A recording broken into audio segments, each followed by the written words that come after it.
What's going on, guys? Welcome back to another Game Time discussion. See, we already have some chats in the chat. Gary, I would love to know what you have to say. But we are going to be doing another live stream. Going to be kicking off a pretty solid week. 13 games on the main slate, so we'll have a lot to talk about. Me and Cam were talking about it earlier, but there's a ton of ways to build this week, and so we're going to be getting after it, and hopefully we'll build some sweet lineups and make some money this week. Yeah, I mean, it should be a really fun one. It's pretty straightforward in terms of who the chalk is. It's essentially Miami, and then however else you want to build, with the trio of Tyreek, Jalen Waddle, and Devon Achane being three of the six highest owned plays on the entire slate. Really fun. I don't think I'm going to adhere to a ton of rules today because there are so many games and because the value are in basically standalone spots.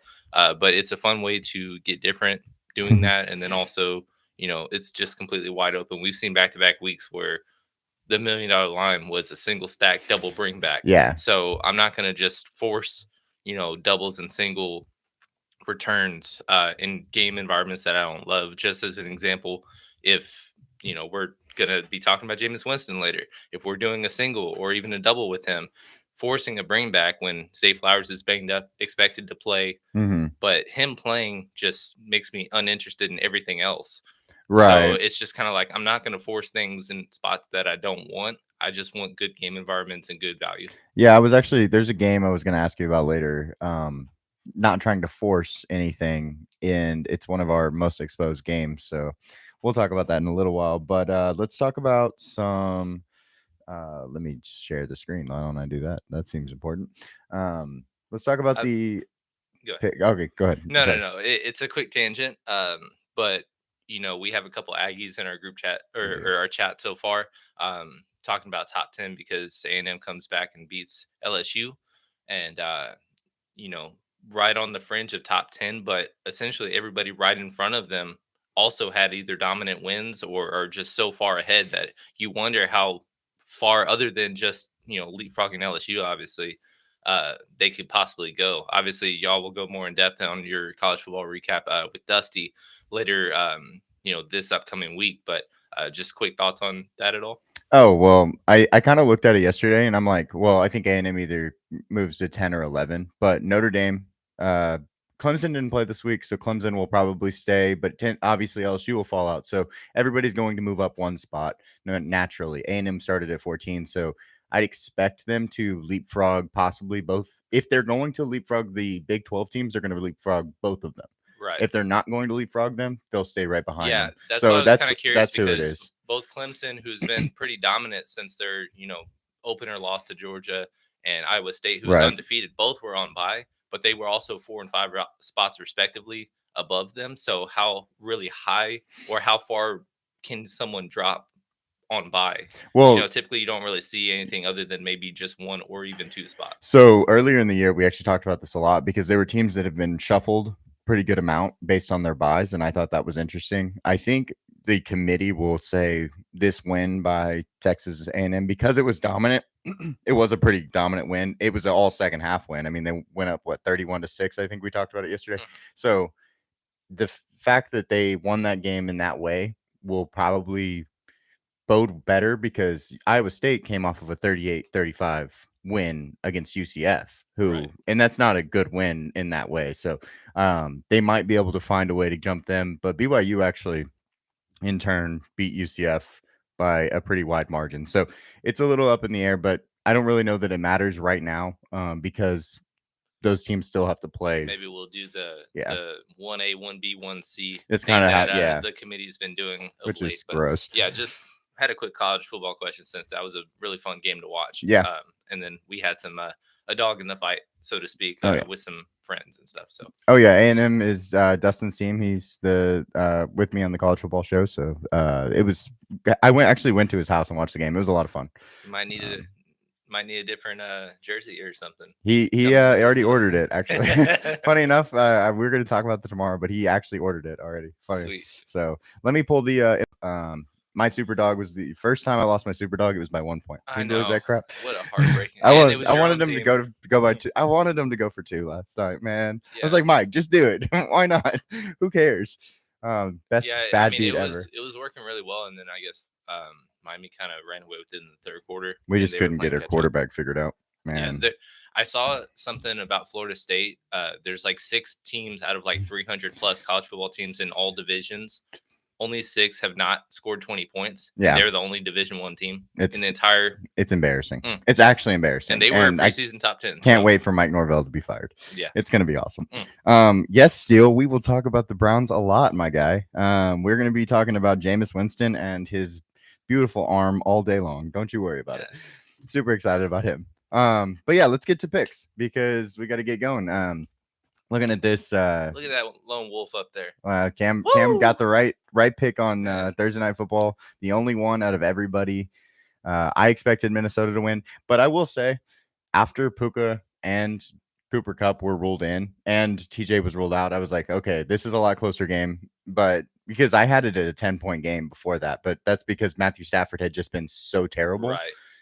Yeah, I saw a stat, and obviously this has improved now that he had a 4-touchdown game. But going into that game, since the start of 2023, Yeah, he was QB7 overall when both play, and QB26 when one or neither play. I And believe it. so he instantly showed that the first 2 plays thrown to Puka, and even though he only had a 56% snap share, he was lights out. And our friend Bailey left him on IR, and we were teasing him a little bit for that. 67% of Yahoo owners actually left him on the bench, which to me, it's like, who else are you starting unless your team is so. If you have the receipts of your team being so deep that it's like, okay, Right. this wide receiver 3 on your team is actually also in a good spot, so maybe. But I remember sending in the chat being like, look, if you're gonna draft Puka Nacua, you're gonna play him. Like no matter what, he could be 80%. You're playing him because he's Matthew Stafford's guy. It's like CMC when he comes back in week 10.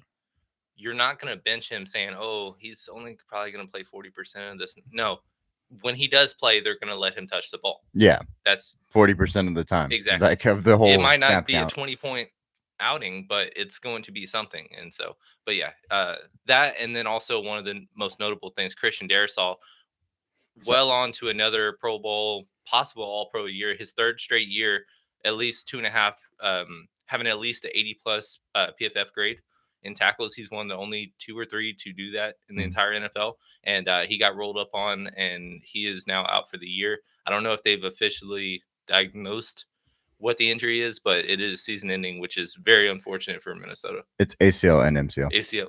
Yeah, it's not good. I remember we had a long conversation when in that draft class with Christian Darrisaw because that was the Rashawn Slater class. Right. And I actually had Darrisaw over Slater, but Slater was so much older that I was like, okay, well, if he's better early, but Darrisaw after his rookie year has just been so good. It's going to be a huge hit. That's actually if you had to like rank players that are of importance. I mean, you can't have Sam Darnold go down. You can't have Justin Jefferson go down. And then it's Christian Darrisaw. So this is actually one of the biggest, like, important wise players on their offense. So really sad to see. Definitely gonna hurt overall. Definitely, yeah. Very unfortunate. They've dropped their 2nd straight now, but they have 3 extra days of rest to kind of figure things out. Let me pull up their next 3. Just kind of give a track, because all of a sudden, they are in one of the toughest divisions. They are, if Chicago wins, they are now tied for last place today. Right. If everybody wins how they're supposed to win, obviously everybody is favored. Chicago's flipped to being a dog because Jaden Daniels is back this week. Right. Or at least it's expected. But yeah, if everything kind of goes according to at least our picks, they're going to be tied for last all of a sudden after a 5-0 start, which is awful. But then the next 3 straight AFC South teams. So I bet you they'll be at least favored in 2 of those games. So it's a good way to stay afloat. But if you don't win those games, you're going to start being in trouble because the important games are going to follow. Well, they're in a tough division in general, so that makes it harder because they're in the best division in football. We could see right now if the season ended right now, all 4 NFC North teams are in, which is absolutely insane. It's never happened before. At least, obviously, it mathematically could not happen until they expanded to 7 teams, but it's still not happened since. I know AFC North last year had 3, and then all 4 teams had a winning record. But obviously, the Cincinnati Bengals at 9-8 did not make it. It may happen once every blue moon, but it's going to be a rarity. This was one of the years or situations where it might, but I still have my doubts, even if Yeah. that injury didn't happen, just because the way when teams beat each other up and Yeah, for sure. all that stuff. Yeah, and also you lose random games where you're not supposed to lose. I mean, Cincinnati losing to New England in week 1 type of thing, and things like that happen. So It's the NFL. So yeah, and then let's talk about some other games. The Ravens and Browns. Ravens at the Browns. We just talked about Steele wanting to hear about Jameis Winston. Jameis is not going to win. Yeah, but it's going to be thrown. He's gonna Yeah, die trying. And on top of that, Baltimore's top 2 corners are missing. Marlon Humphrey is out, doubtful, and Nate Wiggins is out. Yeah. So yeah, there's a lot of opportunity for Cleveland to throw the ball. I was just hoping for fair weather, because you never know what happens in Baltimore or Cleveland. It sounds like there's only one bad weather game. We'll talk about that in a little bit, but if it's a good game environment, it should be fireworks, and I'm excited to play it. Yeah, absolutely. And then the Titans at Lions. This is the biggest underdog on the slate. The Titans, I believe, are minus 12. I mean, the Lions are minus 12.5 in this game. Yeah, it's really been juiced, and I don't really it's going to be one crazy. way or the other. It's just one of those games where I probably won't watch a second of it. Hard to get exposure to that game, but if you like tournaments, everybody's kind of low owned. Crazy number though, minus 12.5. If you want to play the running back that you think is going to score twice, go for it. Absolutely go for it. And then next up, Cardinals at Dolphins. Everybody picked the Dolphins in this game. Tua is back, and then of course that unlocks their offense, which is going to be fun. Yeah, and we talked about the chalkiest flex options in Waddle, Etienne, and Tyreek, but Tua being back, it's awesome. I think everybody's excited to play. But Cardinals, one of the worst against receivers, but their defense has been kind of formidable in recent weeks. So I hope that it's kind of goes back to being one of the worst, because we are going to have a heavy dose of Miami today. But it should be a fun back and forth game. But Arizona side, not really getting a ton of ownership. So if there was a game that is a good game environment that you want to do a bring back that is not getting much love, this is the game to do it. This is the game I was talking about at the beginning of the show, where I was going to ask you if you thought we needed to bring back. I guess that you think we need to bring back, or you at least. So it's not that I'm thinking it. Obviously, we're going to play multiple Miami lines and stacks and stuff like that, because I don't think you're going to allow us to do a triple.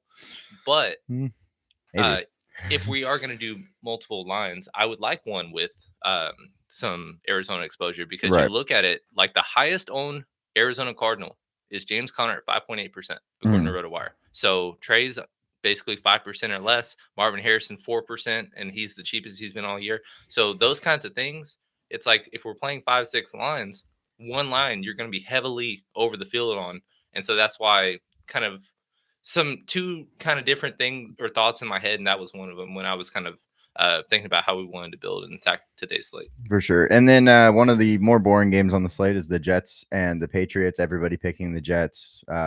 We just hopefully expect the Jets to win a game when they should win a game, right? Yeah, the second matchup, they won a snooze 24-3 game a few weeks back on Thursday Night Football. Hopefully it's boring in the right ways, because we do like Breece Hall. He is the highest owned flex play today. Yep, that was your takedown game in the Jets and Patriots. And then Falcons at Buccaneers. That's actually a really important game, implementing how this division this division goes. So this will be big. Yeah, I mean, obviously this game went down to overtime, and probably the top Thursday night game of the year so far. Yeah. Unfortunately, it's not the same, because now Mike Evans, Chris Godwin are both out, but it should still be offensive friendly. But it's a huge game, because feels like both teams are trending in opposite directions. But also, if Atlanta has the sweep on Tampa Bay, it's going to be a really, really tall task for Tampa Bay to keep pace. Right. And also, basically every team is trending down in that division. Atlanta is starting to get to their easy part of the schedule, so they could really run away with this, especially if they win today. And then the other thing is Tampa Bay actually has most of the value on the slate for wide receiver, because of the fact Mike Evans and Chris Godwin are out. They have a $3,700 Jalen McMillan and a $3,500 Trey Palmer, who we expect to be the main two. And then on national tight end today, you might want to get some K. Dotton if you're going to go that way. Highest owned tight end projected right now. I love it. And then also one name I want to mention, just because he has done well in some showdown, is Sterling Shepard. Yes. Because he is the lowest owned of all of them. And I don't think I have a strong stance on Jalen versus Trey versus Sterling. Right. And if he's 4% owned, but he's in the same exact environment, could be the one to get the, he's the Darius Slayton. Right. Malik Neighbors being out, kind of thing. Similar to Darius Slayton, Sterling Shepard and Baker Mayfield have a past, which I mean, playing at Oklahoma together. We mentioned that on the showdown slate when we tried to do so well on that slate, but Darnell Mooney, of course, went crazy, so that kind of hurt our chances. Right. But hey, Stagger, it's nice to see you. Happy there's so many people in the chat. If y'all have any questions, please ask. I mean, we're talking about all these teams. Some of these teams, of course, have big implications based on how these games go. Next game up, though, Packers Jaguars. We are the only two on the Jags. We do believe this is like a last stand for me on Jacksonville because, like I said, that this next 3-4 game stretch is really tough. But I think they're actually, they're going to be dogs in basically every one of them. But I really think they have the talent to sneak away with a win or two. Yeah, and I think this is a really interesting environment to do so. But obviously, it's kind of similar to the Rams before we knew the Puka and Cooper situation of just having gut feeling. Yeah, that's basically the only argument I have for Jacksonville today. Gary, no chance, absolutely not you. Well, I do want to say, Gary, that it's not necessarily like odd makers are making it Green Bay's running away with it. It's actually a plus 3.5 game, and which it was 4.5 to start the week. So money's coming in close. On Jacksonville. Yeah, it's close. They're going the other way. So of course, benefit of the doubt for those poor guys. Well, hey man, I'm on that side today, but I think that Green Bay obviously has been the better team all year, but going to Jacksonville, playing there rather than getting the home game and stuff like that, maybe that sways. But I'm on Jacksonville for the fact that I think that they are going to win more games than they have so far, and by law of averages, they're going to come up no matter what. So that's why I'm on Jacksonville more than anything. Next up is the Colts at the Texans. Texans at home against a terrible Colts defense, of course, but then also Anthony Richardson has been so inefficient. I'm going to have to side with the Houston Texans. Yeah, I mean, it's a clean sweep across the board, but don't expect this to just be a blowout. I mean, it was right down to the wire in week 1. Colts don't want to be swept. JT is back this week. And on top of that, money is coming in on the Colts because it was plus 6.5 to start the week. That's actually the number I got when I had my first parlay of the week. And now it's down to 5. So it should be a close game. Should be a fun one. But hard to get to in terms of pricing because everybody's kind of inflated, right? Other than Anthony Richardson, which to me is fine as a standalone play. I mean, he had the 30-point game essentially, and that was missing 2 touchdown throws to AD Mitchell. Yeah. So, I mean, he's shown upside against Houston before. Houston is a good defense, but allows chunk plays. So good defensive or DFS friendly game. I don't know how much we'll get to it, but it is worth mentioning for sure. Yep, and then the next game will be the Eagles at Cincinnati. Probably one of the biggest games of the week, just like talent-wise, most talent in a game. Of course, the Eagles have lots of skill players on their offense, and then also Cincinnati has one of the best wide receivers in football, who we will be targeting, who is the thumbnail. He's the most expensive player on the slate too, though, but it's going to be a fun guy to get to if we can get up there to him. Yeah, I'm really excited to. That's probably my favorite game to watch today. Yeah, not only just from investing dollars and lineups in it, but two teams that it doesn't necessarily matter from a tiebreaker perspective, but both teams need this win. Yeah, and so obviously the Bengals have dropped a couple more than they probably should have. They're better than their record indicates. That's why they're favored today. But it's an exciting game. We're going to have exposure to it. And so hopefully it'll just kind of meet our expectations. For sure. And then after that game, you have, I can't see, I'm sorry, the Saints and Chargers. It's clean sweep for the Chargers. The Saints are in, oh man, they look like that team that I projected to go top 3. And it's just unfortunate they have so many injuries right now, but the Chargers are just going to win it. I mentioned on another episode where it was like, they made us nervous at the start and we took a weird path to get there, but sure. our bold take of them being a top 5 pick is finally coming to fruition. Obviously it took some Derek Carr injuries, but I don't know if Derek Carr would make up 30 points in back-to-back blowouts and what's going on. I think they're a team that could be selling at the deadline. They did extend Kamara this week, but that is truly just to help spread out their cap because they are absolutely screwed the next couple of years. $82 million in cap negative negative money right now, guys. Like there are 4 teams in the negative, or and there's only 3 guys that they could cut outright and actually help gain themselves. like Yeah. $10+ million. Like Yeah. everybody else is just kind of getting paid, and it's not anything you can really do about it. The next 3 years, shoot, minimum 3 years for them is going to be very tough, just to say the least. So, and then next up, we have the Buffalo Bills and the Seattle Seahawks. That game is actually pretty close. I went back and forth on this game. I sided with Buffalo at the end of the day, but I don't think that this is as simple as, just everybody picking Buffalo outright. Yeah, this is also the only game of note today that has weather implications. Mhm. There's an 80% chance of rain, but it's kind of spread throughout. Periods of heavy showers coming through the area. Could be some winds and gusts, but that only kind of helps with a Kenneth Walker ownership exposure that Right. he's really way under owned than we thought, and it has a lot to do with him being one of the more expensive running backs.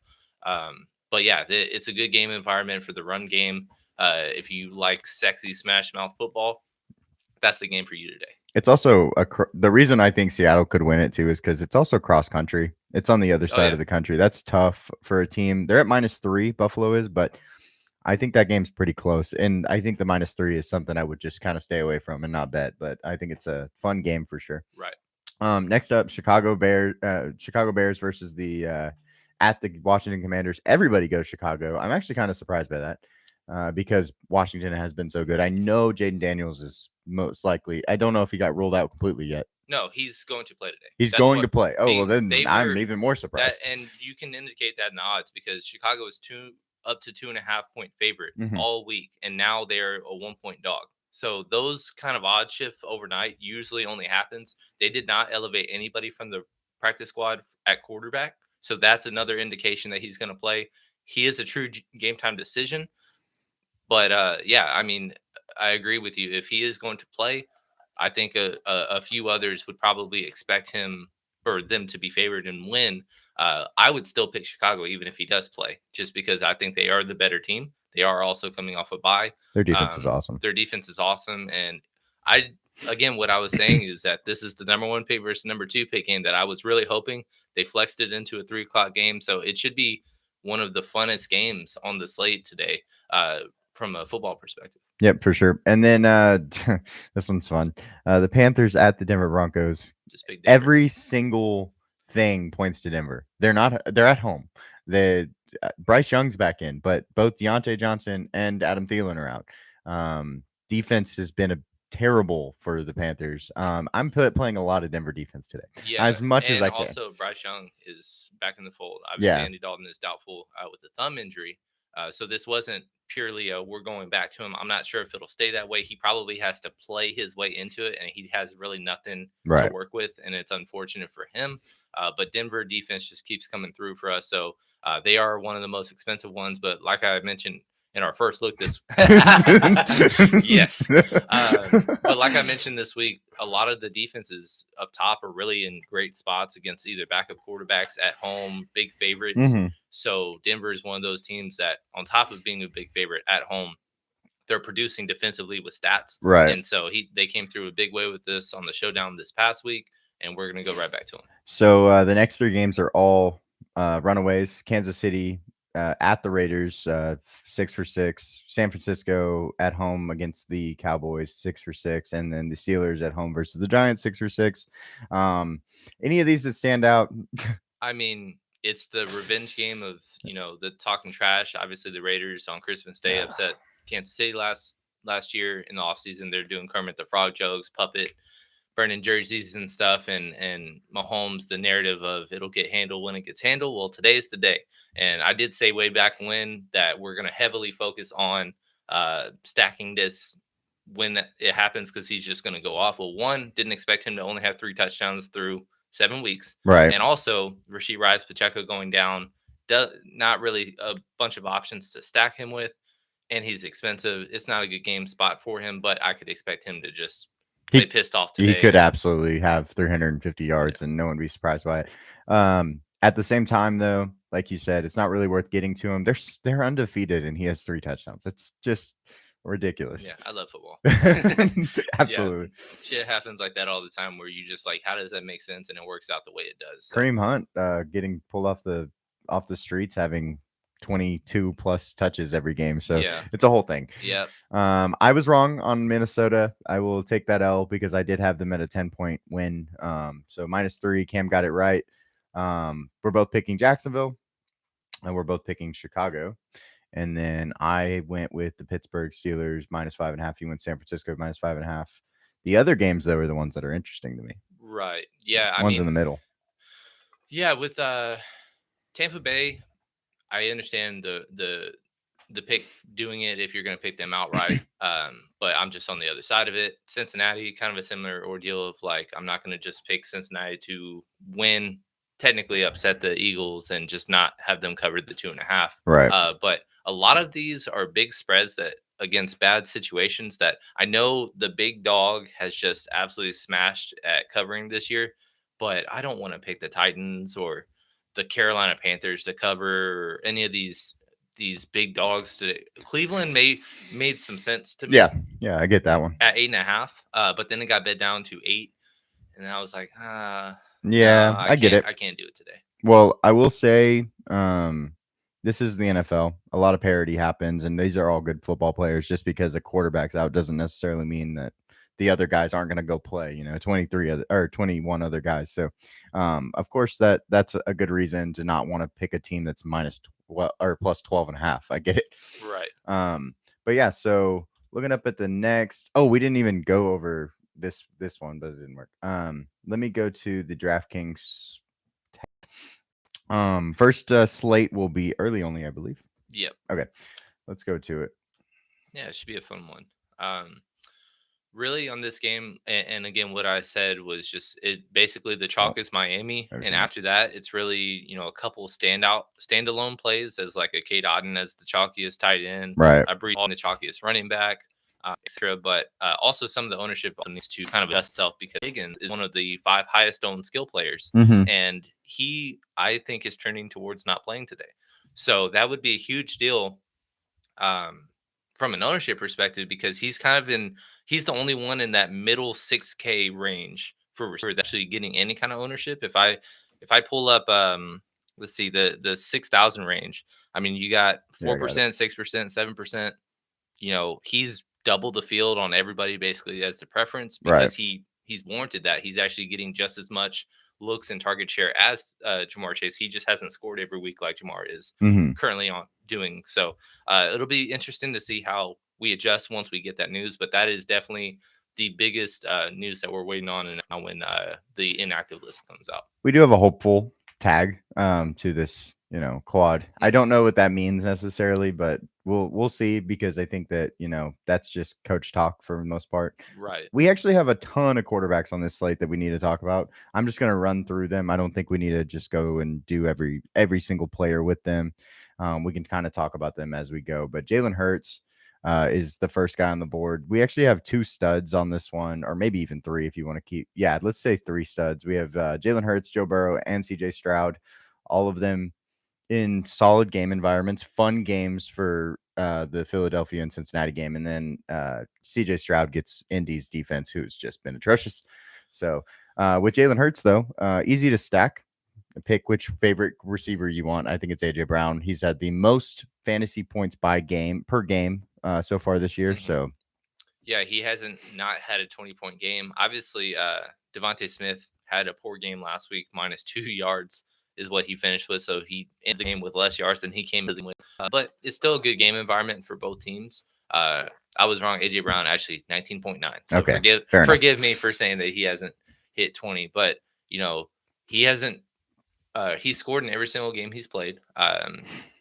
Today, being a dog, it should be a fun game to hopefully have more than 14 passing attempts, but it hurts. But he's hitting his floor games. He just isn't having the boom games yet, but they haven't really needed to for Jalen Hurts, that is. So I don't know how much we're going to be on the plate, but with, if you wanted to go this route, I mean, I think it's a really good spot. I just think it'll be hard to get to a double with a bring back, because obviously, especially if T. Higgins is out, Jamar Chase is an obvious bring back in that game. but then you're readily running out of money. Yeah. Right after that. Exactly. What I will say, guys, if you're in the chat, tell me which of these 3 top quarterbacks you want us to build a line with. And after we're done with talking about quarterbacks, we will build the line with that guy. So get in the chat and tell us which quarterback you want to see a line with. We've got a few quarterbacks that we still have to talk about, though. There are some, the ones that we're really going to probably be building the most with are down here.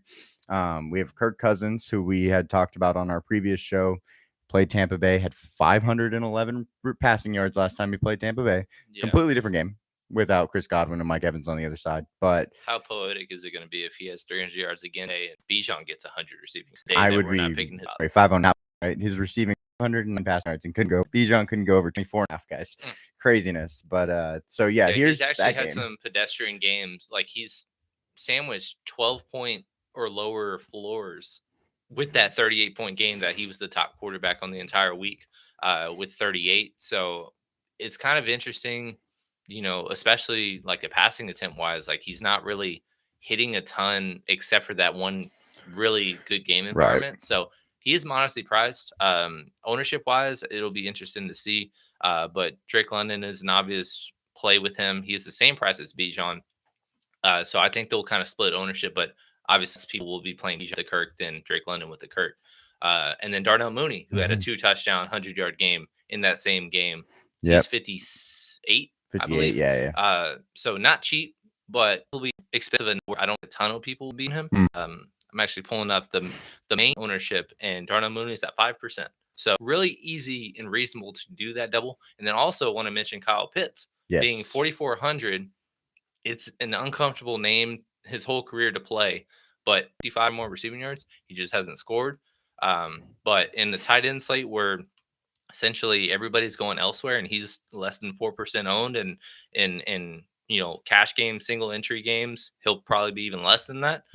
Very, very solid spot for him to possibly, he is touchdown or bust a lot of the time, but he has also hit double digits in 3 straight games as well without that touchdown. For sure. Next guy up, though, guys, look, we are going to play way too much of Mr. Tua Tagovailoa today. He is going to be in way too many of our, and it's going to be awesome. Him and Jameis are probably, going to be a little scary, but Tua has some pretty simple, outs. He's got a cheap Tyreek. He's got a cheap Jalen Waddle. He's got a cheap Devon Achane. His top 3 receivers. Those are the 3 receivers, no tight ends that we're going to mention or anything like that. I think I want to get some Tua. So yeah. And right now the ownership, and it's such a big slate that even in the early only being 8 games is pretty large. It's not big enough to where ownership is too crazy. I mean, he is the 4th highest owned quarterback actually on this slate. Lamar's leading the way, then Jordan Love, which who are you going to stack with in that game? That's you're just guessing, checking. Dustin actually put Jordan Love. Kyler Murray in that same game is actually higher owned than Tua, which is very, very interesting because like I mentioned earlier with the main ownership, nobody above James Conner was over 6% owned. Right. So how does that correlate with Kyler being one of the top 3 quarterbacks owned? I think that'll probably flip once we get closer to the lock.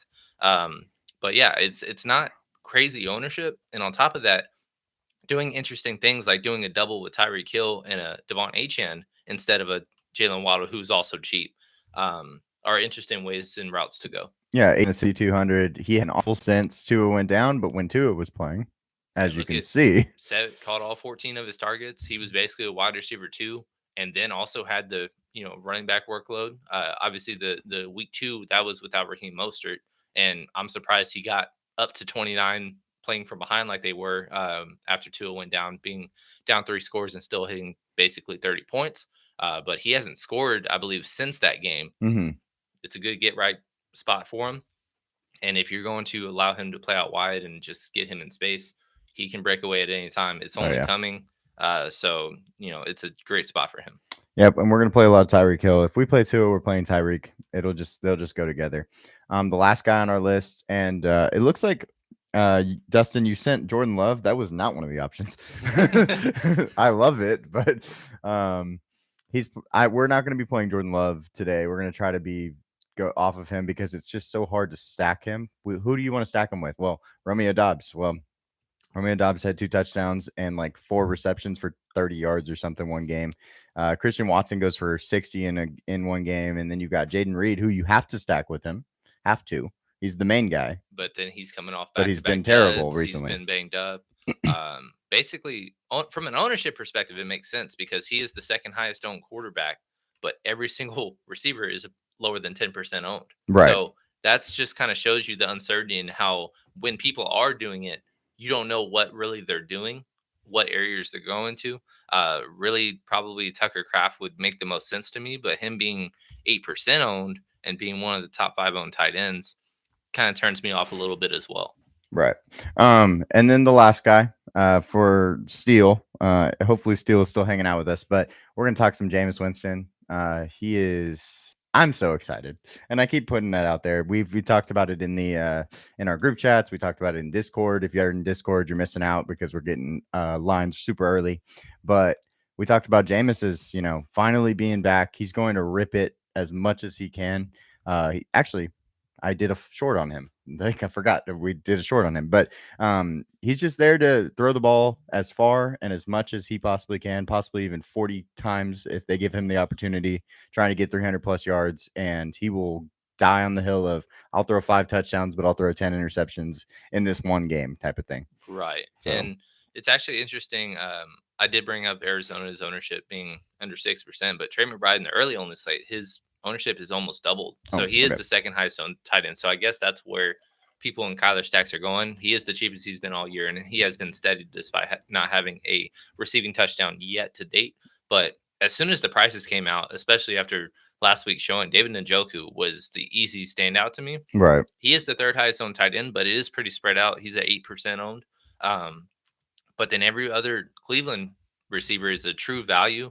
The wide receiver one in that offense is Jerry Jeudy, but he's 4,800. I don't expect a ton of people to be on him. A little more killed it last week. Right. He's a reasonable 37. He's only 4.9% owned. Cedric Tillman, because he went out of nowhere and had targets. 8 for 81. Get half that at that price. But he will be, about 10, 11%. So anybody in the 3,000 range for receiver, he's probably going to be the first name off the list, along with the other Tampa Bay receivers. Yeah, for sure. And then we can start building some lines. We didn't really get a quarterback in the chat that was in that group. So which of the quarterbacks is your favorite? From a favorite, I would probably say Tua. I think a Tua build, a Jameis build is something that we're going to come away with on this slate. And then, if we want somebody else to shout out one of the names that we mentioned, and we'll try to our best to do that we can with that one as well. We can build Jordan Love. I'm fine with that. Okay. Let's do that one first. That one might be we're just gonna have to pick which wide receivers. So let's start with the main Jaden Reed. 6,700. His price has actually come down, and he has the boom upside. So do a lot of these guys in this range, but we've seen him get, I believe, 30 points this year. Yeah, 30 first 2 with Jordan Love back. Yeah. Yes. Which receiver or tight end would you rather have here? So Romeo Doubs has been the safest over the last 2 weeks. It's also 57. Look at the snap counts as well, because that'll be a telltale as well. The Dontavian Wicks, even though he caught a touchdown last week, is only playing 40% of the snaps last week. Christian Watson's right about 50%. So it's really Romeo Doubs and Jaden Reed to me, unless you want to go the tight end route, because Tucker Kraft is just their tight end one. He had 95% of the snaps last week. Yeah. He also scored. So it's just kind of depends on what you want to do at tight end. But those are probably would be my preference. Do you have a Jacksonville player you think that needs to be on this list? Because I think that's one of the hardest parts, because of the fact that we just don't know about... I will say another name that we're waiting on is Travis Etienne's game time decision. And if he is not going to play, so the update as of last night at 1 a.m, long shot to play. So Tank Bigsby at 63, I think is probably the most comfortable name for me. On top of that, Green Bay has given Boom Weeks 2 running backs. He's coming off a 100-yard 2-touchdown game last week that your wife benefited from starting. So I think he would be probably my preference. And then this is a really, really big way to get different getting off the chalk because I don't know how we're going to get up to these spend up options elsewhere. Right. Looking at defense, I was actually hoping that we had a defense that, the Broncos aren't on this slate, so we have to pick someone else, basically. More than half the. And we talked about we don't typically spend up for defenses, but all of them are in great spots. Well, Yeah. more than half of them are in the 3:00 slate. So really, it's Lions, Jets. The Ravens are popping in projections, but we're not really going to play them if we're loving Yeah, Cleveland the Cleveland stacks. side. And so it's really Houston. interesting, kind of wide open. I'm actually interested on Ownership-wise, the ownership side of things. The chalkiest are the Jets and the Ravens are going to be 50% owned combined. And then the Patriots as a spin down 18%. Not against And then that. after that, everybody else is below 6. Not against the Patriots as a spin down. Where are they? 25. Yeah, I think that's reasonable. Yeah, and then right after that, right below them, 100 less. Cleveland is the 4th highest owned. But really, nobody's really comfortable with defenses. I like Detroit being only 5%, but in this specific build, I don't think we're going to be able to get to them. No, that's fair. Let's go with the Patriots and throw them in there because we can save some money. Hopefully that there's just not a lot of difference between defense this week. All right, so no Brees in this line. We talked about running back wise. There's no value. The one that we just brought up as an honorable mention with Jonathan Brooks, he's still not active this week. So truly, we're not spending below 6,000 for a running back on DraftKings. We're not going to play the chalky Brees Hall in this because we have a Patriots defense. So is there somebody that stands out? I know we haven't mentioned, going to be hard to get to, but Joe Mixon is a popular play today as well. He had 150 all-purpose yards against Indy in week 1. I mean, I would love to just go with Achane. Okay. And just throw him in there and make it easy on that part. I think we can. Tight end's going to be difficult too. Let's go wide receiver. Let's go get a cheap wide receiver from Cleveland. That's what I was wondering. Super easy. Obviously, on builds, especially like this, it's going to be hard to not play a Tampa Bay or Cleveland value play. Maybe both.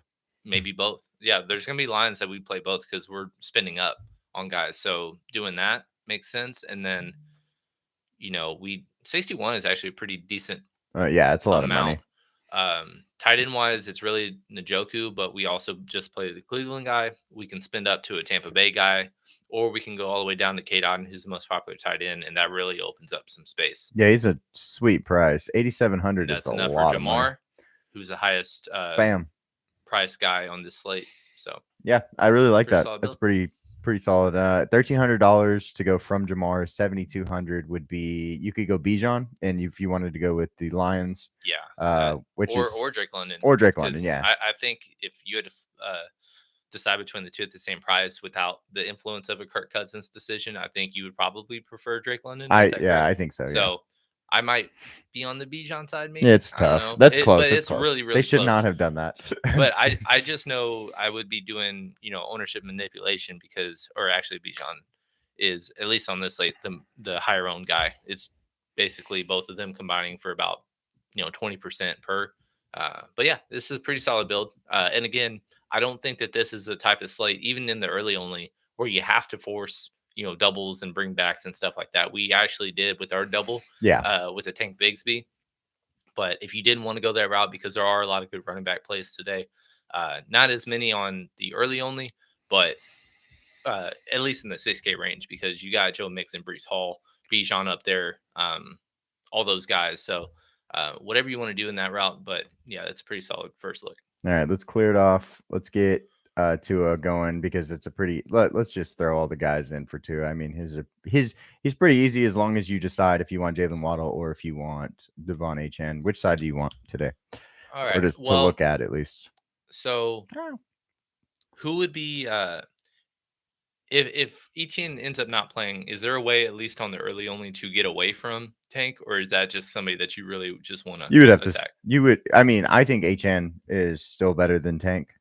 And that's kind of, I think that's a tough take. I think a lot of people will say Tank's better. Well, I'm not necessarily deciding between Devon, but I think it's just kind of like trying to get to a 7K and a 6K. Yeah, I think you'd have to go with Achane and then one of these guys up top. I don't think you could find, there's no more value basically. Yeah. Basically, the what's going on in my head is essentially going with an Achane and a Tank with getting the cheap receivers, or if we're going to Waddle, that's going to leave us enough to get to a 7K running back. And in that event, either doing a triple with Devon, which not always great, but early only weird stuff happens. Right. I'm open to it at least. And then, but that does leave more room to go to a Brees Hall, somebody that's really popular, somebody like that. That's just kind of my one question. Let's play the thumbnail. Okay. So let's play Thumbnail the and tank. Yeah. And then so defensive special teams wise, for now, let's put in New England. I'm fine doing that. And then go up. But if we need to go up, ideally, if we do multiple early onlys, I'd like to do at least. I don't want to go double. No, yeah, not double New England. I agree. For cheap cheap wide receiver, do you have do you have a lean? Well, I think my first question is just because Kate Otten, we were watching one of our guys that we follow, hopefully is a future friend of the show, but Joel Holka, he does really good fantasy content. He does a lot of polls and stuff and interaction with his listeners and community members. And Kate Otten was getting a lot of votes as the top overall owned play today. Right. Not only at tight end. So he's 3,500. It's really hard to not click on that because it's not without what I mentioned earlier with Jalen McMillan, Sterling Shepard, Trey Palmer. I don't really have confidence, even though Jalen McMillan is drawing the most ownership, that it's warranted. Right. Fair enough. Kate Otten being cheaper than him, even though it's similar ownership, it's just hard to not click on. Mm-hmm. But also, I'm not going to double Tampa Bay down. Right. Well, luckily we have we can go Cleveland down if we wanted to also, which makes it, easier way to manipulate the slate. Did you want to bring back with Green Bay? We don't have no money. Let's see. I want to. You know what I want to do is I want to throw 2 super expensive players in there. No, I know. So if you put in Cedric Tillman, okay, at 33, I think that's about 75 per. Yeah. My first idea doing that, because it's just enough money, is doing Jamar and Devontae Smith. Okay. As a correlated play. I understand if you don't want to do that, but I don't think that Devontae, because he's just not coming off of a stronger game. AJ Brown's killing it. Saquon's killing it. I just think he could go overlooked. Oh yeah, for sure. No, I think he'll probably be super low owned. Great tournament play. This is not necessarily a tournament lineup. So if you add a Devontae Smith, that gives you the opportunity to have that tournament lineup. Not against that in any way. I think that's solid. Yeah, I think every single one of these plays is going to be north of 10%. So getting somebody with the last guy in being less than 5. Right. Exactly. I mean, right now, I think he's showing, let's see. Super low, probably. It says 9%. I can't see that. What's AJ Brown? AJ Brown in the early only would be about 11.5. Okay. 12%. But again, what I mentioned to you off the air that I kind of wanted to do, and it doesn't have to be early only, but with one of our lines, because I don't think many people are going to do this direction. But I said last week how Amon-Ra, Justin Jefferson, we liked both of them, but it was hard to get both in a line, and we forced one in our line. Obviously, our lines ended up sucking last week, and a lot of it was just, quarterbacks were really struggling to hit this year. But that was the one line that had a chance because both of them ended up being in the $1 million line as the thing. So Jamar and AJ Brown, that's what I wanted. I really, really want to force some way, shape, or form. In a build like this, it's really, really hard. It might have to be just a cheap double with a Cleveland, in order to fit it right the way we want to, which is but fine. It's something that I'm interested in doing today. Well, let's go build the Cleveland line because we're going to do 3 lines on this early only. This is going to be the bulk of our quarterbacks because I believe in the afternoon how many quarterbacks do we have in the afternoon? 2. Yeah. So okay, yeah, this is the bulk of our quarterbacks. So we'll talk about the quarterbacks. Jameis Winston is definitely going to be in our lines. Steele hopefully will like that. We're going to put 2 of his receivers in. One of them will be David Njoku because he is the guy. I don't think with Jameis today you can avoid Njoku. And even if you wanted to do a single with him, that's fine. Right. But because Cedric Tillman is so cheap, because Elijah Moore is so cheap, or even Jerry Jeudy, it's hard to not be interested in it, especially like I mentioned, top 2 corners for Baltimore's out. And that is already a bottom 3 secondary against fantasy production anyways. So that's even more friendly for game environment for him. They're going to be trailing.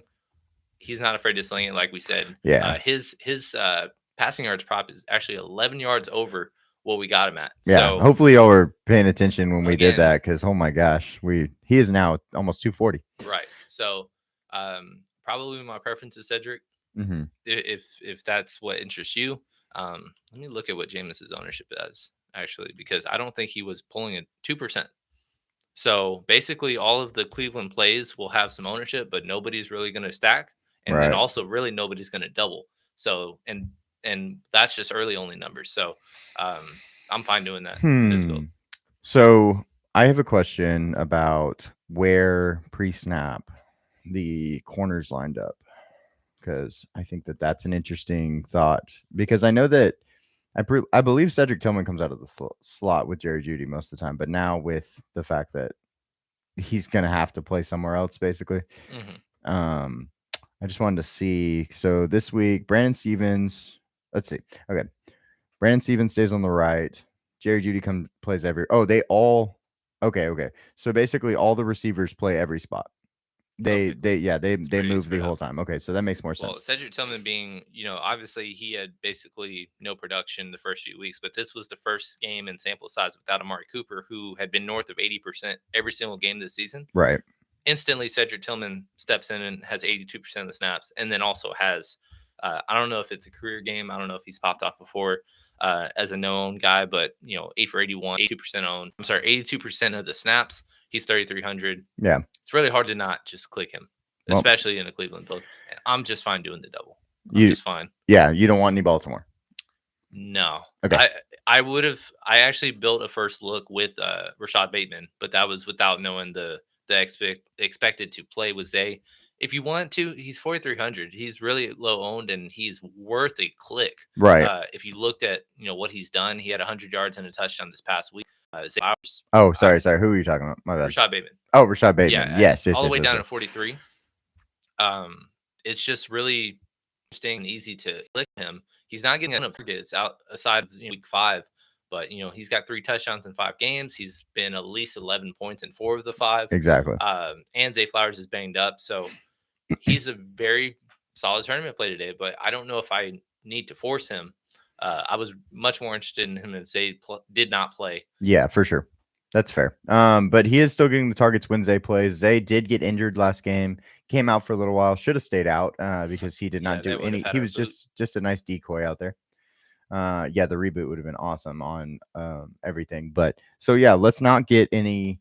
Can we try to force Jamar and AJ Brown? Yeah, that's what I was gonna do. Sorry. And I also was gonna see if we could. I mean, it's reasonable. So defense, we might have to go cheap again. It's fine. Let's try it. Okay.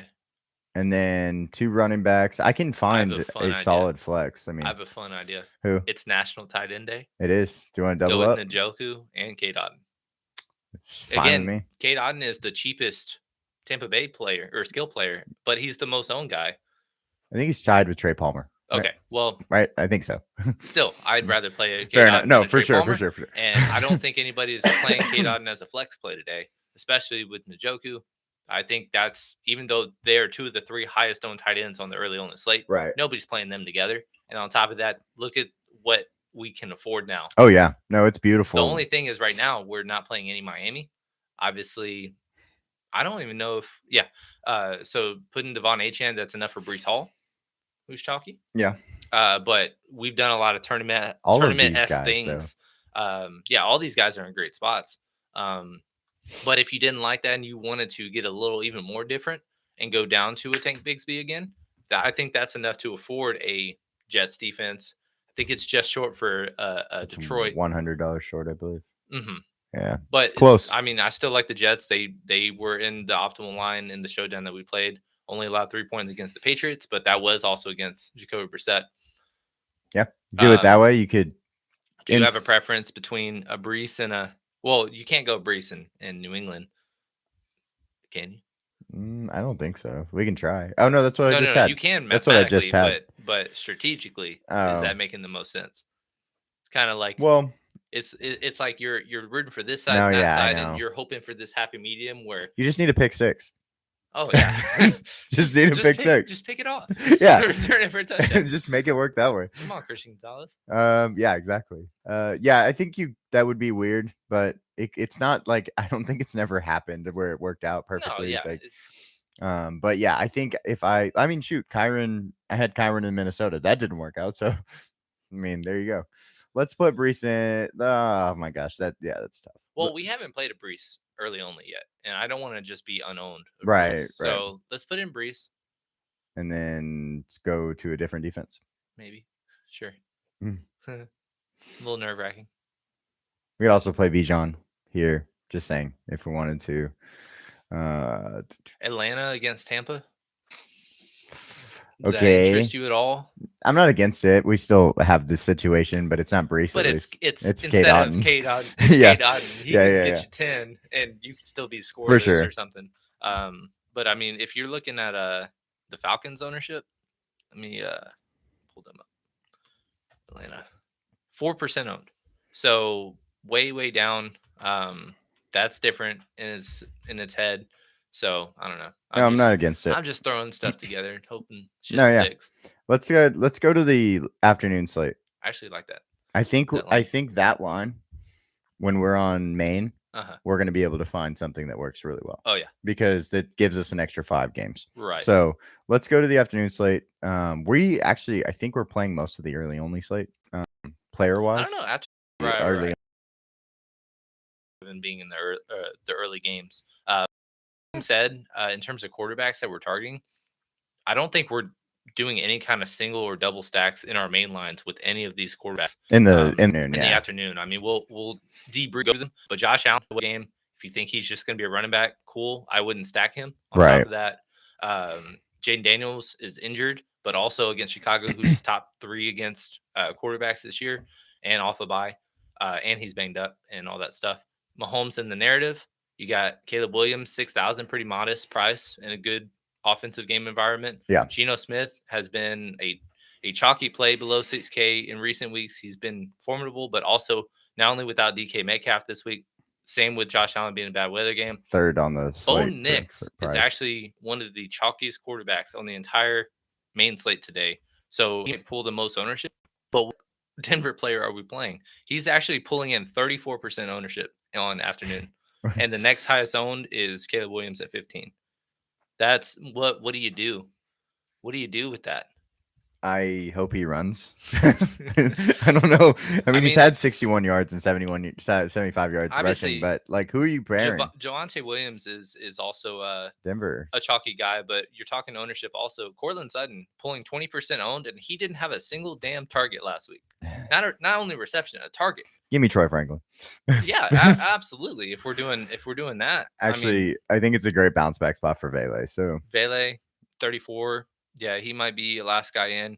Troy Franklin still only 6% ownership. Let me pull up the snap counts because I don't know if I ever looked at that after last week. But yeah, I mean, everybody's going to Bo Nix today. Yeah, for sure. And that's very scary. But I also mentioned off air that Javonte Williams, I loved him in a spot today. Yeah. But chalky Javonte is very scary. I mean, he's getting the 32 against him back. He will be in a situation where he run the ball a lot because I don't expect Carolina's offense to be on the field very much. You're totally correct on that. But also they're a team that has rode the hot hand, and Jaleel McLaughlin is decreasing in snaps, but he's also had 2 recent goal line touchdowns, and he's the tiny back. And then also Audric Estime has played 2 weeks. Obviously, he only played 2 snaps week 6. Week 7 was a little bit more. A little of that had to do with the head. But had he not fumbled, I think he actually would have played even more into Javonte's workload, which would have sucked. So it's just kind of hard to see that dynamic. I want to say, though, here's a really gross take, but I think that Audric is perfect for this game environment. And I think he could get 10 plus touches, which would... Because he got 5 touches last game, they're putting him in the game as much as possible. Right. Fumbles comes out because they won't. Sean Payton doesn't do that. Well, he's 0.1% owned, so gross. We might be that 0.1 if we. I might throw him in one line. I mean, that seems like a ton of ownership, on him. It could be similar to a Roshan Johnson a couple weeks back where we played him when we were like he's trending towards getting more opportunities over Khalil Herbert, and he didn't have much from a statistical perspective, but he punched one in. Yeah, he had like 9 points for minimum price. That was awesome. He's basically minimum price. So if you have a similar scenario, like that's going to return value. Yeah, we're hoping. Basically, you're hoping he scores the touchdown. 4,300 unowned. I mean, that's a reasonable play. We might be clipping this later on if it works out in our favor. Right. But which quarterback? I guess. I mean, really, it's Patrick Mahomes and Caleb Williams. I don't know if we're going to play multiple lines. I think my first look is a Caleb build. Okay. He's just really kind of putting on strong. Washington's done well against quarterbacks, receivers recently, blowing teams out. But again, I just feel pretty good about Chicago, and it's pretty easy to get to. And then also, you're going to get off the chalky DeAndre Swift, who's also hard to fathom as a chalky play, but he's pulling in 37%. He's the highest owned skill player. Really? 37? Well, he is 6,200. Okay, I was like, no, he's cheap, but 20.3 straight games. But it's also 6,200 is really, really cheap for a guy that has had the. But also, volume, he's in the same spot or same area as a Chuba Hubbard without Deontay and a Jonathan Brooks one more game, Kareem Hunt, and we just talked Javonte Williams. Brian Robinson Jr. is basically scoring a touchdown every week. $5 running back right there. And then also J.K. Dobbins, worth mentioning. Look at what New Orleans has allowed in recent weeks to running backs. Awesome. Javonte Williams, the popular play against that very defense. So them being at home, one of the worst run defenses in the NFL. For sure. All those. No, I get it. Basically, everybody in the 6K range is in play. And then also, if you want to add James Cook in a bad weather game, he's in spot 2. And then all the way up to Kenneth Walker, somebody that on this has been incredible. Multi-touchdown games. Receiving. Games. He's actually a receiver this year. I mean, yeah, he's been really good. And then also without DK, maybe focuses on getting more of a safer floor in the passing game. Plus, bad weather game, $5 running back. Yep. Or not $5 because they're not favored. However, yeah, fair. All that good stuff. Buffalo's been bad against good running backs this year. So, yeah, it's a fun spot for him. Wide receiver wise, who are we pairing with Mr. Caleb Williams? Well, all of those expensive ones that we're trying to get to is high-low builds on this slate. So, really, the highest price guy is Terry McLaurin, and he's below 7K. Yeah. The highest projected receiver is actually him, but the second highest one is Tyler Lockett. Okay, I believe I get that. 5,600. So, he is, I believe, 32% owned. So, he is the chalkiest play. I think getting off of that by going JSN makes sense, is interesting. Yeah. I don't get the Ladd McConkey ownership right now, but where is he? 22%. He's 5,100. 5,100. Okay, I guess. But he's limited all week to hit 2 DPs to start the week. So he is expected to play. Like, what is he showing that's convincing you to be that chalky? I don't know. But yeah, this slate from the receiver perspective isn't great. But that's just a good spot to just be different in other areas because, guys like, if we're talking a Chicago double, right? Rome Odunze, 10%. Keenan Allen, only 8%. Okay. On a 5-game slate, that's pretty good.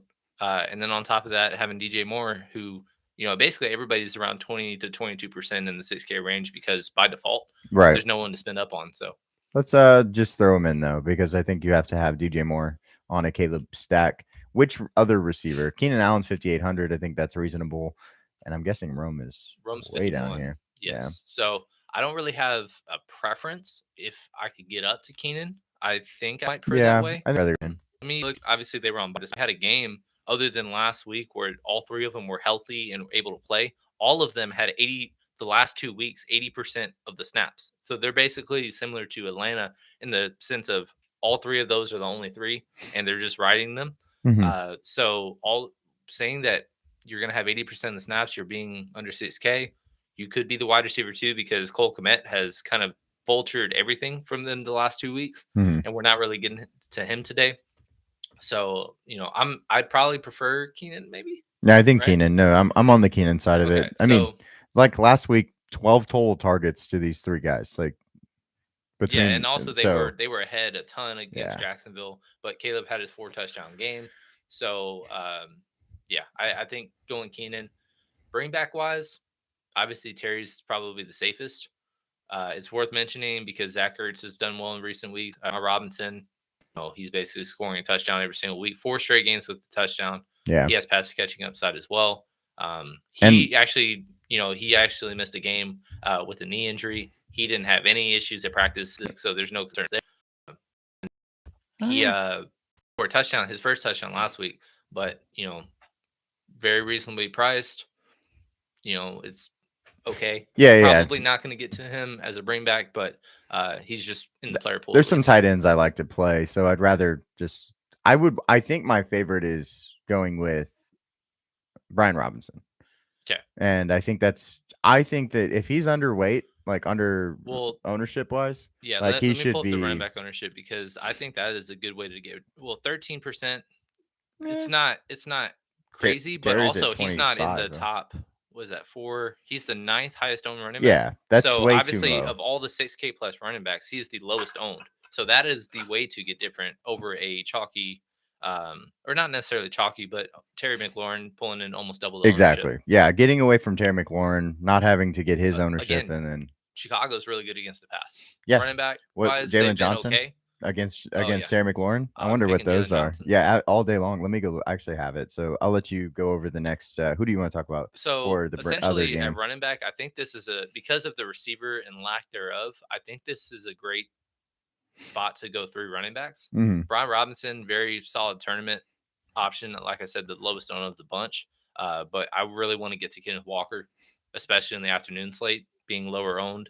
Obviously, he's 27%. All these guys are 24+% because you have to. Let's grab Let's grab our defense, because I just can't. The price is going to be close. Is there a cheap guy on this slate for wide receiver? So that you want to get to? value wise, the highest value is Tyler Lockett. In terms of the 3K guys, let's see, Devon Vele. Yeah. Option. Obviously, all of these are not high values. But the highest value is Tyler Lockett, Jacoby Myers, who might be playing return.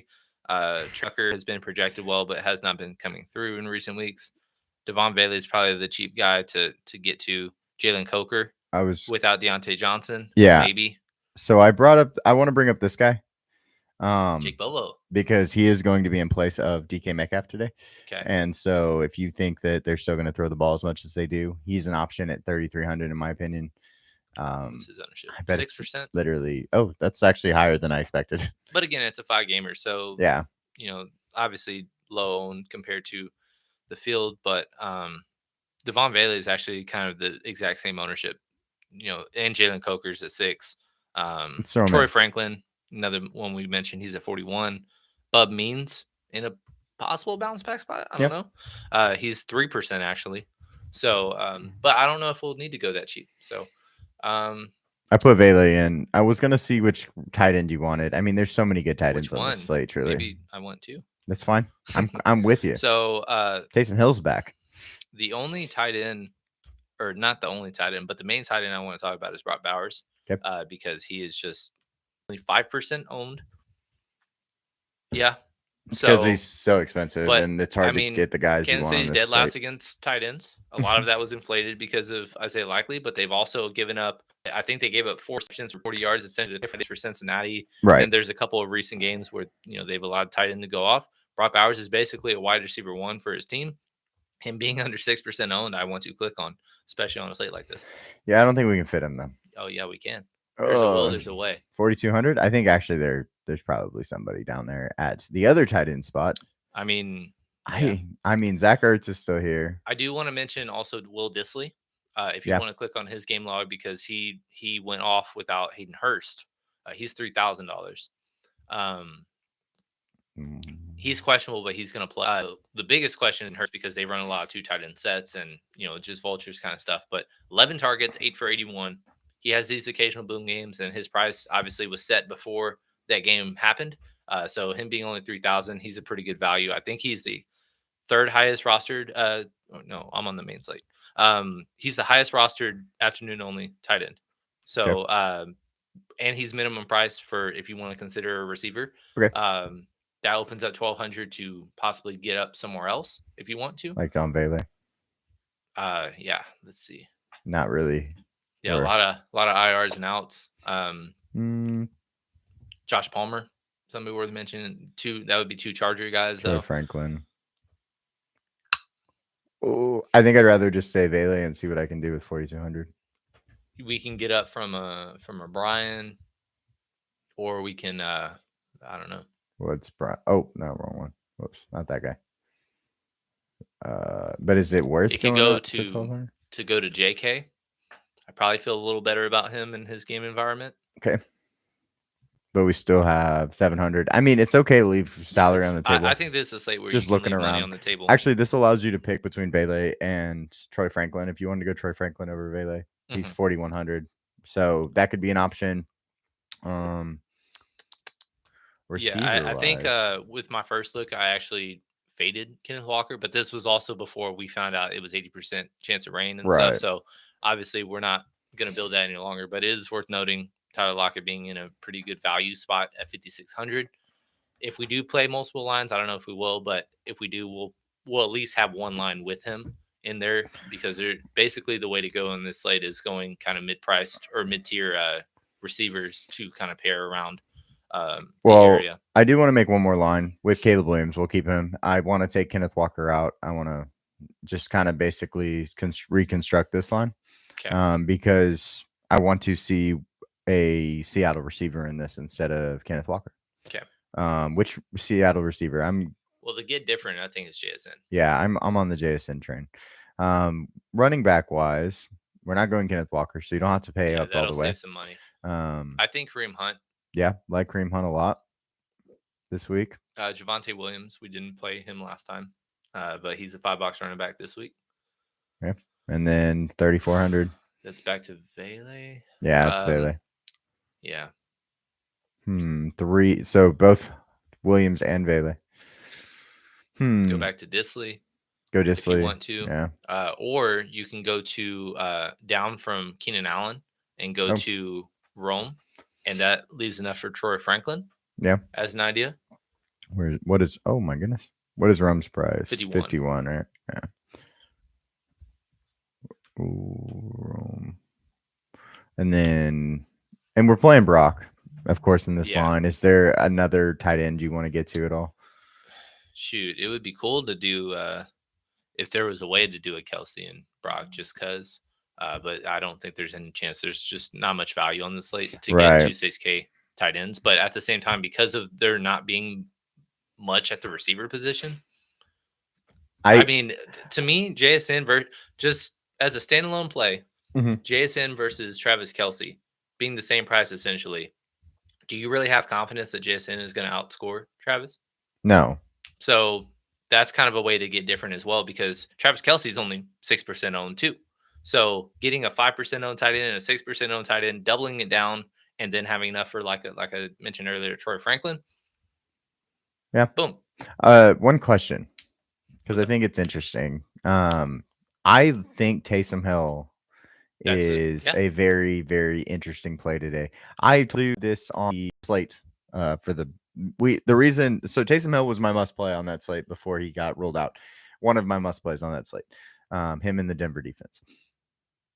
Taysom Hill has the opportunity to play quarterback a lot in this game because Spencer Rattler isn't necessarily doing anything for me. Jake Haener obviously got benched because of it. A lot of wildcat scenarios. So goal line touches. His most recent game, he had 2 rushing touchdowns. Also, Alvin Kamara has been playing with a broken hand. And so he hasn't really been the same since that alleged injury happened. Right. Obviously, he was the play that we smashed on the under for his total yards last week, and it worked out in a big, big way. We should have got a multiplier for that. But yeah, Taysom Hill first came back. I don't know how else they're going to move the ball. 3,900 is really reasonable. And let me look at his ownership just to see how crazy it is. 2.2%. Put that's what I'm saying. DFN. That is so low. And we hadn't even talked about him yet, but I'm like, I don't really understand how. So like if I did this, hold on. Oh yeah. And then go back to JSN. Yeah, exactly. Like I'm pretty comfortable with that because I think Taysom is going to get the ball. He has to. They don't have anybody else. Right. Is Chris Olave back? I think he is, right? Yes, he is. Yeah, so Chris Olave being back, that even makes it more muddy for receivers, in my opinion. I think Taysom Hill is going to play quarterback. They're also, the Chargers are actually number 2 in the NFL against receivers right now. So, I think that's a really strong build. Honestly. That's fun. And you can honestly, play any of those. I think if he's 2% on this, what is he on the? Got to be like 1.1. Got to be one less than 1. If he's a less than 1 player. Oh yeah, he's a less than 1. Oh my So we're gonna gosh. have to play him. Okay. That's a role that we're going to have to make when we go to Maine in a few minutes. Is that he is going to be in at least one line, and if we want to be even crazier than that, putting him in 2 is just going to be massively over the field for a basically running back 2 Right. that you could fit at tight end. But today's National Tight End Day, so I'm going to force you to be uncomfortable with some double No line. tag receiver day, running back day. Taste every. You can just play tight end. Let's go to primetime. Let's do it. This is actually a interesting slate, just because these aren't games. Even in a Thursday Monday or a Sunday Monday, usually I like playing those, but I'm not really interested this week because there's not anybody in those games that I want to forward. So it'll be interesting. Also, game environment wise, we could be on different sides. I don't know. Obviously, you saw on my picks that one of my favorite props of the week was San Fran at -4.5. I just have no faith that Dallas can keep this close. Micah and DeMarcus will miss another week. Yeah. They just have no ability to stop San Francisco, and San Francisco also coming off a frustrating loss. So both teams need this. And if I'm asking which desperate team do you think has a better chance of running away, it's San Francisco. So you're telling me that you want to play San Francisco, yes, as the stack, and you're not going to. But I'm open to the running backs. I'm open to a Russell Wilson, just because Right. He actually played really well. Had a 3 touchdown game. Yeah. Against in his debut. Obviously, he started off rusty, but he allowed George Pickens to get his first touchdown of the year. Pat Freiermuth only had 3 targets, but he looked good doing it at least. And Najee's been going off, but the Giants are actually pretty decent against running backs. So, actually, running backs can be tough. Tough. Very tough to figure it out. Do you have preferences at receiver for Brock Purdy? So I'm guessing you want Mr. George Kittle. Here's my question with you: if we only could fit in one, who do you prefer between a Jordan Mason or a CeeDee Lamb? You can't fade both. I don't think you can. Oh, I don't know. Because I think that's the game that you have to have more of your exposure to. So if you had to pick one, which one would you pick? I would want to have CeeDee Lamb. Okay. So in terms of expected ownership, Jordan Mason is 91% owned. And it's because the running backs are so uncomfortable. I'm down to fade him always. And yeah, him being 91% owned is very interesting to me. On top of that, Debo's back. Jesus, that's Debo a lot. has been vulturing, yeah, some running back looks as well. And I want to play him. So being 91% owned, it's a good spot for him. Yeah. There's no denying that. But yeah, it's an uncomfortable running back slate. But if you're able to fade a basically 8,000 running back and you can do 2 mid tiers, that allows you to afford more at receiver, which I think I'm more inclined to play a 4 receiver or 2 tight end build in this line. So what receivers do you want? So for San Fran, I think Debo is the first person that stood out to me. He's crushed Dallas in recent games and matchups before. My second receiver, this is actually a big debate because of the fact that Brandon Ayuk is their first game sample size of him being truly out. Ricky Pearsall led the team in targets, right, and snaps actually in his debut. Him being 4,400, kind of chalky, but it's easy to click on. But if you wanted to go to like a Chris Conley or let me tell you some of the other guys that got some snap share. So Ronnie Bell was about 38%. Jacob Cowing had 12 out of nowhere. Okay. Chris Conley was 70% snap share. Wow. And obviously, that was also without Debo. But Debo isn't really going to be like, oh, Debo's out. Chris Conley go in there and do stuff. And then also Juwan Jennings is out again today, right, as well. So getting him and him being only 6% owned is a good way to go. And if you wanted to triple, I think a triple is on the board also. Yeah. But if I'm going to do a triple with San Francisco, George Kittle is going to be in there because he is my favorite tight end on the slate. Yeah, I think that I want Ricky Pearsall. I think Ricky Pearsall is the best play on the slate just because of. And I'm fine doing this triple, but I just know that if people are going to do triples, these are the easiest 3 clicks for that. For sure. But just knowing that Chris Conley is over 1,000 cheaper, way less owned than Ricky Pearsall, It's just worth mentioning if we do multiple lines or whatever. And then in the showdown, he's going to be a name that I'm bringing up as well. Yeah. Defensively, can you either the Giants or Pittsburgh? Which one would you rather have? I mean, I guess if we you could need play money, San Fran. if But we need money, I'm not against the Giants. yeah, I don't hate Actually, either. click on their Oh, game sorry. log just because I'm interested to see in recent weeks. I know they're being back. 5 next week. That's Yeah. pretty good. I But mean, each of the last 3 games having at least 4 sacks. Yeah. They haven't really gotten turnovers, but also being They'll get 2,500 against Pittsburgh, who really kind of grinds it out, doesn't really look to score a ton.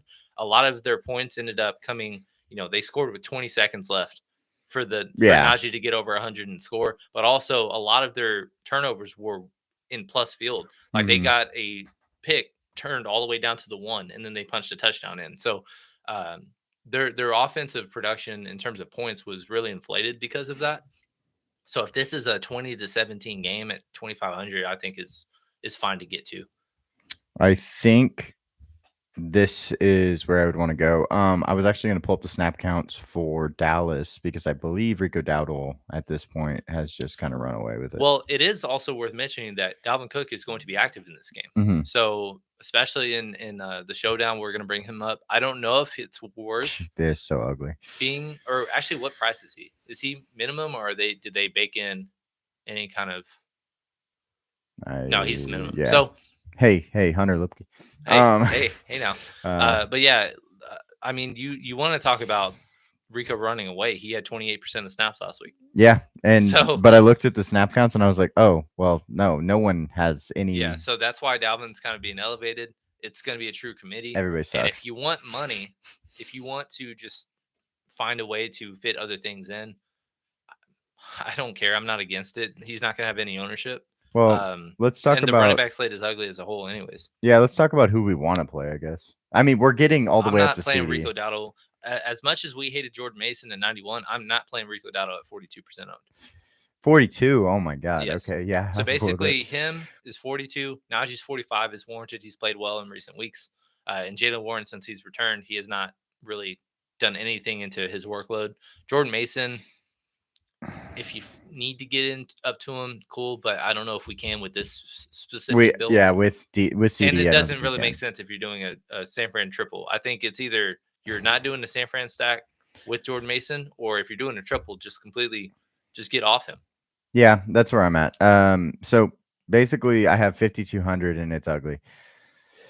Is there a tight end? Maybe. Well, I was kind of hoping for a Jake Ferguson. I'm so close. But we're 100 off of that. I don't know how else we can fit him in. We would have to go down. An idea. And again, I know and I understand that. Or actually, if you go off Najee and you went to a Tyrone Tracy. Yeah. It's an option. Not against that. It correlates with your defense. We would have no Pittsburgh. And we both all picked them to win 6-6. Yeah, that would be a little tough, especially with like 3 Dallas players. That game has got 7 players in it. George Pickens is the highest projected owned receiver at 67%. I'd like to fade both CD and Jordan Mason. Well, what if? But I don't want a triple stack if we do that. I don't think we have to. Say that last part one more time. So if we fade CD and Jordan Mason, you don't have to triple stack San Fran. I don't think you have to, but I would like to. Yeah, that's fine. But which Cowboy would you go to? I don't know. I don't know if I'm interested in doing that. I know obviously to get up to like a Malik Neighbors would be cool. Yeah, but he's 58%. George Pickens is 63.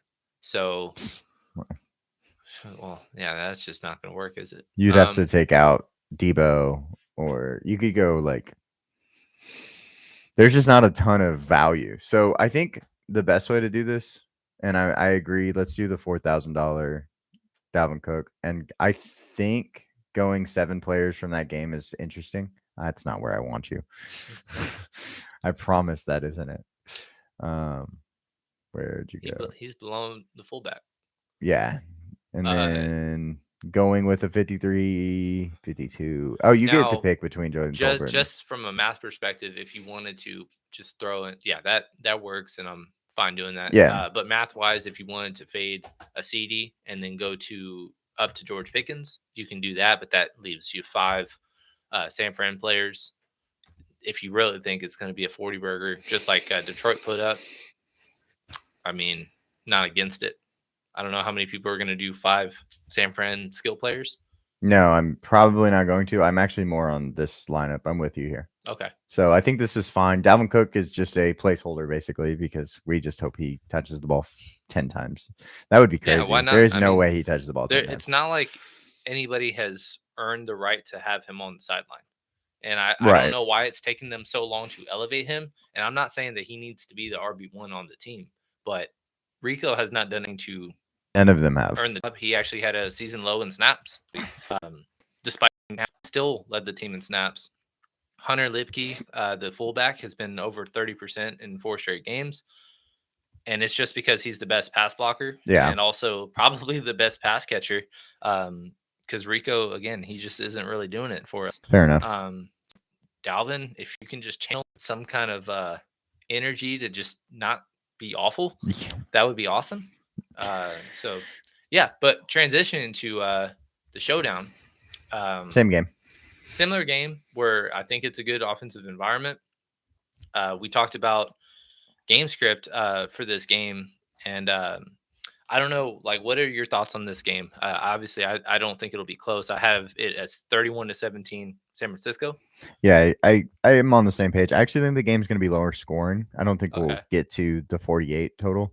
I think we're going to get a – I didn't put anything in, I know, but, like, I guess 24 to 10. 24-10? Yeah. Wow. Like low scoring, like embarrassingly scoring, low. All right. Well, in that game, we can't play the funnest kicker of all kickers to play. Well, you have, if we played your way though, you have two field goals, so that would be an option. Who's your captain though? I think on National Tight End Day, going George Kittle would be a fun him way. Being 8,800 is pretty pretty rough. That's what I'm saying. It's awesome. But I think because of the way the prices are pretty much spread out well, up higher. I like being able to, like, right now, and I don't believe this really one bit, but there's nobody over 60% owned. Yeah. I don't see that being the case. But again, at the same time, Debo returning from an illness, not practicing much this week.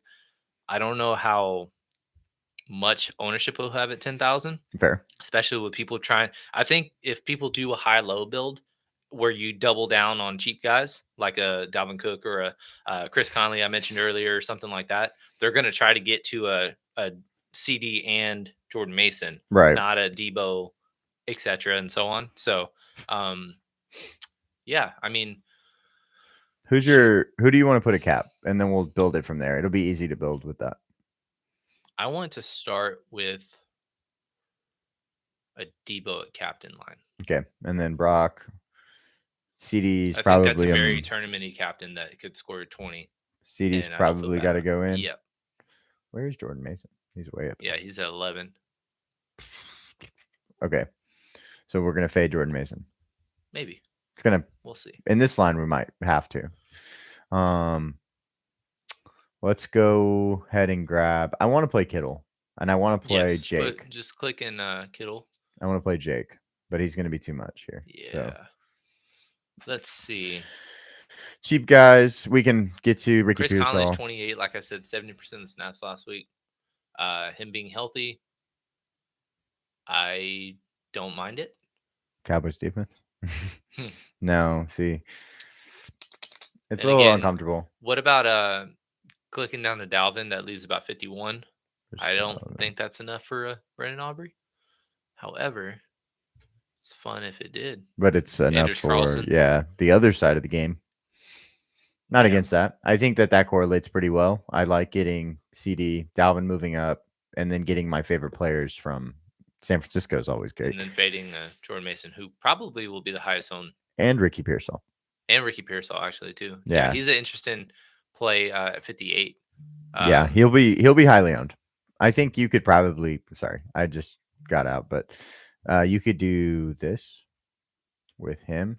I think he's interesting, so let's get some of him for sure. Brock, CD, and then Debo or George.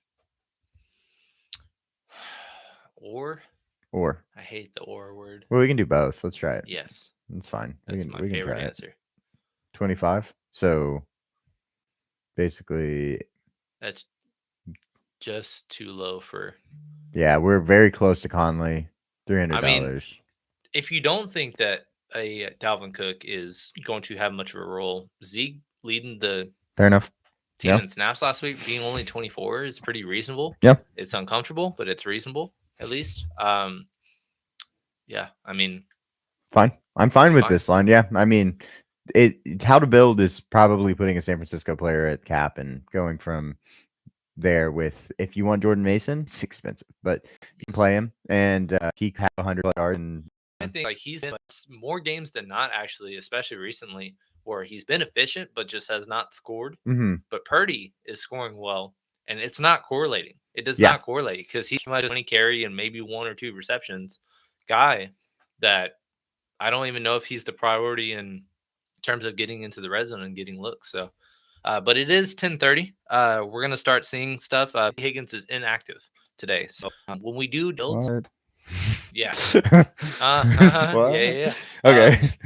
It's gonna be fun. We also didn't talk Joe Burrow a ton, but he's been sneaky overrated. We put out a short because of how well he's been playing under the radar. Andre Yoshivas is 36. It's pretty cheap. Yeah.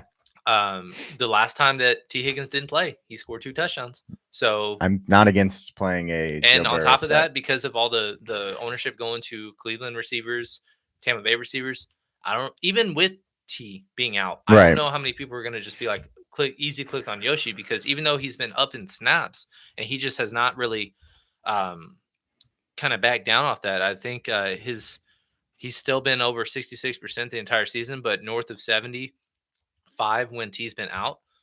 I mean, he's not going to get 9 targets, but he could be a red zone look. He had 3 touchdowns in the 2 games that T did not play. So doing that double and then maybe bringing back AJ Brown. That's who I was going to. Hold on. That's a fun way to getting there. I'm getting there. Let's go get a cheap tight end then. $3,500. Yeah, or $3,900. Oh, this is the line we're doing it. Okay. Oh yeah. Why not? Yeah, that would be a fantastic start to a tournament though. Yeah, that's what I'm thinking. Broncos D, because we're not getting off of them really, I don't think. Yeah, and then it's gonna be hard. Put in your cheap wide receiver. Cheap receiver. I think Tillman's been our favorite. Either Tillman or we could go Jalen McMillan, just depending on which side of that. But I trust Cedric more just because I do too. I think Tampa Bay could all just be the guy. Shit. That sucks though. Shit. Shit. We're close. We're so close. I mean, we don't have a Miami player. Yeah, and that was obviously going to be a. Well, I know the easy fix. So then go down to K. Dodden at tight end. I know. I'm sorry. We're gonna fit him in a line, but that easily allows you to fit in Javonte Williams. Yeah, K. Dodden. Javonte Williams, and you're happy because you stack your defense with your running back. You have 8 players at home. Now the thing that's tough about it is on top. Well, yeah, 8 players at home, which is awesome, and then the only bring back is one of the best tournament plays because he's just not getting much ownership. 20 and plus he's been killing point upside, 30 plus point upside. The only thing that it always makes me a little nervous doing this, but it's an 8-1 build in terms of early only versus afternoon games. So your only afternoon game is a chalky Javonte Williams. It's pretty scary. We'll just remember. But in this build, like that was really fun. If that is not a factor, that's a really fun build in my opinion. Could you double Miami? No, I'm just kidding. It was a joke. Oh, imagine. Week 3 versus Denver. No, wait, they're not playing Denver. No, they're not. Unfortunate. But yeah, no, I think Joe Burrow line is going to be a lot of fun. We're going to send all our lines into Discord if you're watching. Get in Discord so you can get them. But the Joe Burrow first look line is great. I love it. That was pretty fun. Yeah. And then even if you didn't want to do that and say you still wanted a Devontae Smith, I believe that's enough to get up to a Breece Hall or a Bijan or whoever you want to. I don't think it's enough for a Kenneth Walker. But you can make it work because another defense that we haven't mentioned yet that is one of the chalkiest ones is the Chargers against the Saints. And you saw what Denver did last week against New Orleans. Should have had 2 defensive touchdowns, all by Cody Barton. What a guy. But The only thing with the Chargers defense, they've been really strong. They just haven't gotten the defensive stats, and that kind of reflects their price because Kansas City has had some games with that. Denver, obviously, he's been very productive defensively. And then also, Baltimore is okay. If you don't believe in the Cleveland dream today that we have, them at 34. And then Detroit, who has been productive defensively at home, biggest favorite on the day, 11.5, now 12.5 points against Tennessee. And it's Mason Rudolph. That's a lot of fun as well. Yeah, I was looking at all these games. I'm most likely going to take the home teams first off. And then so it'll be Detroit, Denver, and the Chargers. If I had to pick between the top two, I'm picking Denver because they have just been so productive in getting turnovers and things like that. So we're definitely going to our defenses are going to be very high priced this week for sure. Quarterback, I'm going to go with Tua next. I'll go grab Mr. Tyreek Hill, throw him in there. $7,000 is actually one of the cheapest he's been. I don't remember him cheaper than that, and they could have gone all the way back to college days when he was just a punt, or not just a punt returner. But I remember specifically before, like the first season with Patrick Mahomes and his first 2 games going over 30 points, and one of them being 40-point game because he had 3 touchdowns, and I think he was below 7,000 then. But since then, he's just been one of the highest priced tight ends, or I'm sorry, receivers, and now being at 7,000 is just criminal. Yep. Would you like to go with Achane or Waddle? Let's go with Achane. Okay. We're going to make my first look. Also, and I'm going to just be filtering out some news, but it's expected, but Tajay Spears was out. It was also conflicting reports, but then Bucky Irving ends up being in today. Alan Lazard also inactive. He's been killing it. I think he's tied for the league in touchdowns for no reason other than to make us unhappy. What about Travis Etienne? Travis Etienne is I'm looking for that. That was another big one. Okay. Let me go ahead and get the bring back for this game. I will be putting Trey McBride in this lineup. Travis Etienne officially out. Wow. Also, if we're looking at, that makes it interesting. A big thing because we are playing some Tampa Bay, exposure to receivers and tight ends. Right. Justin Simmons, their all-pro safety, is out. Okay. And Zay Flowers officially in. And let's see if there's any other fun stuff. As expected, Zay, which makes us uncomfortable with Baltimore. Okay, so I'm going to throw in, I put Trey McBride in as our bring back unless you have another guy that you're like, I don't really have anybody, I'm going to be honest. So. Yeah, I mean, and again, I don't even know if I want to force something. Right. But Trey's been fine. He's probably my preference. Okay. But also, the last time that Marvin Harrison was under 4%, we played one time, and he had 2 touchdowns and 100 yards in the first quarter. I'm not saying it's a thing, but it could be a thing. What about Dortch? I have Dustin still watching. I love the Dortch shout out. Let's see. How much is Dortch? Dortch is got to be here, right? Where are you? Oh, there you are. 4,300. I mean, reasonable price for a guy that just putting in. Let me look at the snaps last week because I know Jones returned on Monday, and obviously we weren't playing a ton of that game. But Zay Jones inherited 19%. That's just going to go up over time. But Greg Dortch was all the way down at 30%, which was a season low. Good to know for him. Michael Wilson stayed at about 77.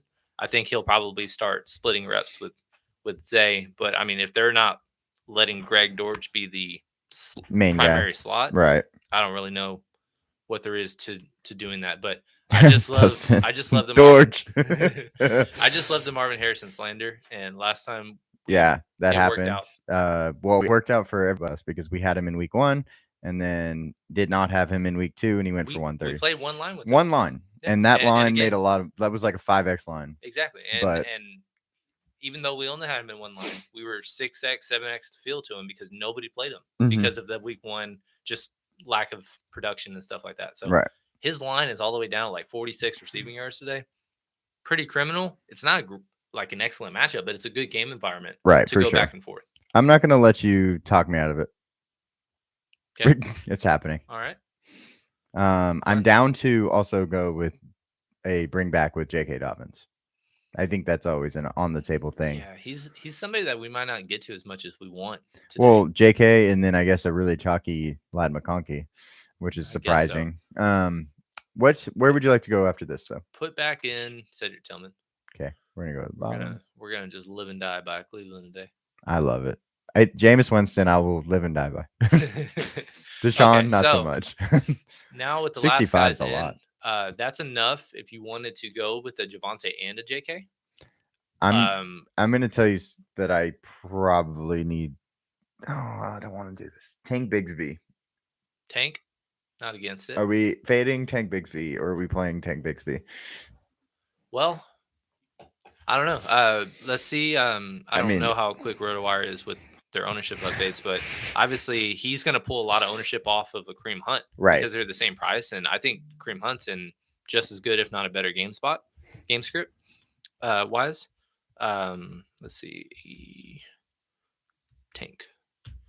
He is, it's still not reflecting, but it says 7%, and his projection has not updated as well. So I would probably expect he's going to be somewhere 10 to 15%, but that's only going to make Kareem Hunt go down to probably like 7, which is awesome because he's back-to-back 25 touch and 20-point fantasy games. We just have actually leftover money, which is kind of a weird thing. Yeah, well, the thing is, if you wanted to, because it correlates, going down to the Chargers defense, right, and then up to JK, that's a fun thing to think about. It also will give you, because we don't have a single player in the 3 o'clock games other than Taysom Hill. So, well, yeah, we could always switch it around. This gives me that. Yep. Okay. Not against that. Like that build. There's a lot of builds though I think you can make today. That was something we talked about. It's just a wide open slate. Bo Nix is the most popular quarterback, guys. So yeah, a lot of options completely wide here. Open. I want to make a Jameis build before we go. We have about 15 minutes. If y'all have any questions, any start set questions, anything like that, about 15 minutes before we go, we'll answer them. So please throw them in the chat. We'll answer them as we go. Yeah. And if you have more questions than that, get in Discord. I do have one question for you, because there was a report that Ian Rappaport just come out, very credible reporter. DeAndre Hopkins will play a significant amount of snaps in week 8. He's less than $5,000. Very interesting. We didn't even talk about him in the 3 o'clock games, but he's definitely in play though. Yeah. And I don't know how many people are going to be on him. Let me look at his ownership. Let's see. Stop clicking on stuff. DeAndre Hopkins. Where is he? He is 2% right now. So same. If we're gonna do a Taysom Hill line, we're also gonna force DeAndre Hopkins in a couple lines, because him at 49 is just too cheap. Yeah, no, that's definitely a really cool option. I didn't think he was gonna play that much. That's why I didn't either. But also, I was like, well, it might not matter because they don't really have anyone to throw to.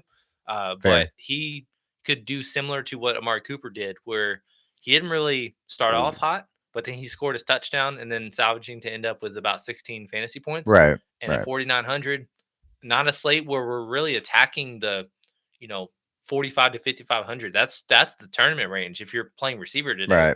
Right. Because nobody stands out. There's no chalky other than a Jalen Waddle. So, that's kind of what I like today. So what about this? Fun. Okay. Are we fading Tyreek on this line, or are we not? Yes. Okay. So because I want to go up. I want to, we're going all the way up. Yeah. I want to see if we can fit both of those guys in. Perfect. Love it. Not that guy. That guy. Yeah. So we might have to go a cheap defense. It's fine. Or, yeah, we're going to have to go cheap defense on this one. 30, 57, 50. Still not enough. Yeah, let's see. Go all the way down to a New England. Good night playing Bruce. Yeah, there we go. That's enough. $6,000 and 62. So that's Javonte. I don't know if there's a single line we can play without any Miami players, but God bless, that's a good looking line. The situation here is you have $100 more if you want to go to Tank Bigsby. You have $100 to go to Kareem Hunt. You are playing DeAndre Hopkins, who's in that KC game, so you might not want to do that. But just saying, that's an option. We're probably would stick with this line. It's very cool, very pretty. Yeah, that's strong. Couple of hundred. We're gonna accidentally force a shit ton of DeAndre in today. It's gonna be fun. And Cedric Tillman forcing Well, Cedric. Not in we this knew line. coming Not in into this this line. that we were gonna play a ton of Cedric, but DeAndre was somebody that we haven't talked about all week. But we knew that he got traded on Monday, and we were just like, he okay. But then 49. But if we're saying Ian Rappaport saying he's gonna play a significant amount, just give me 70% of the snaps, and he's gonna have about 8 targets. Yeah. And return value. You want to know the best part about today? It is National Tight End Day, Yes. and there are so many good tight ends on this slate. Looking at this slate, I like playing a lot of them. Every time we play a Jameis Winston, we put in Njoku, but Brock Bowers, Travis Kelce, Trey McBride, and Njoku will be played by us today. Sorry, Evan Ingram in a good spot. And I also, Kincaid in a good really spot. quick, I want to point out to people that love FanDuel, for some freaking reason, I got you. Hold on. Dalton Kincaid is minimum price. He's minimum price for some reason on tight end. So we're not playing him at all on DraftKings today. Bad weather game, just inconsistent production. I liked his prop a lot when it was at 38. Then it got to 40, and I was like, But he's just free. Click on him. He's free over there. So, but he's worth mentioning at least on that site. Cade Otton is the most popular. Will Dissly coming off a big game that if Hayden Hurst is out again, he's $3,000. Taysom Hill getting no ownership. Super excited. It's like, who else are they going to be able to move the ball with? Right. Also, Alvin Kamara's banged up. So, Zach Ertz is a guy. I think we might have a healthy dose of double tight end today.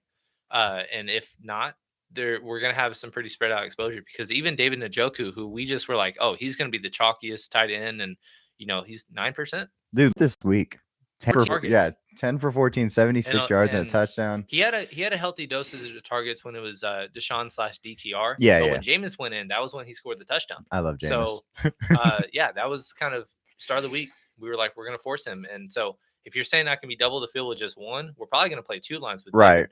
But that still leaves 3, maybe 4 other lines where we're like, hey, let's put Brock Bowers. But Brock Bowers, we haven't made a line with him yet. But he's in the best spot in terms of fantasy production, and he's putting up wide receiver 1 numbers without the touchdowns. Well, look at this.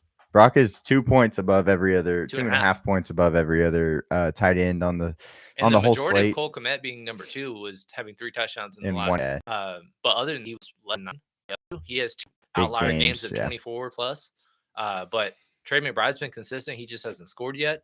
I love tight ends today. Been the only guy that's been consistent every single week. So, and we were on him if you followed us in best ball during the summer. So, super excited about the tight end slate. Cade Otton being the most most exposed player. I'm sorry, let me change this to salary.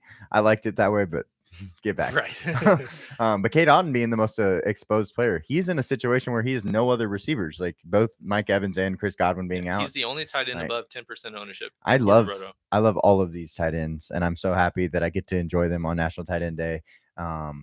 This is going to be a fun slate. Go Pats go. All right, Vic. Yeah, go Pats go. We'll see. We're on the opposite side. I think. Another tight end that we haven't mentioned.